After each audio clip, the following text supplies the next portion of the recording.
So your father, Sloan Wilson, was a novelist who wrote the landmark book, The Man in the Grey Flannel Suit, which really helped define a generation. So this was sort of the era of the rise of the suburb. There was all this talk about the company man, the culture of conformity, and essentially sort of it seemed like the American dream had been hollowed out. Your father wrote about all of this. Now, you were just a kid at the time, right? How old were you when that book came out? I was 8 years old. How aware were you of your father's stature as a novelist?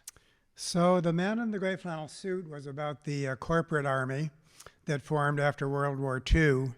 And this was the materialistic world where everyone was striving to get a bigger house and to increase their status, and the ultimate meaninglessness of all of that. And I think so the theme of that book is still very much with us today when we talk about the emptiness and the meaninglessness of our lives today. I think it's because that legacy still continues. And as an 8-year-old boy, I was very aware of my father's fame.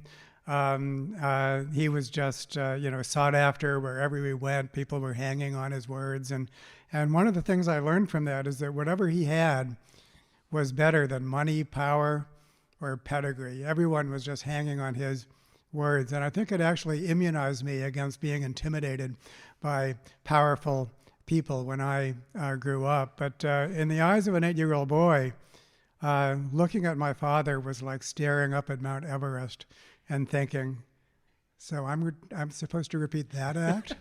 Well, I can imagine that can cut two ways. It's like you might want to run totally in the opposite direction, or you might want to try to emulate that. Well, I think yes, and I think anyone who has parents that are like that are just oversized, outsized parents, I think is familiar with the dilemma. And in my case, what I did was I think it includes all my hobbies and in addition to my career choices, that I wanted to do something that he could admire but could not be directly compared to him.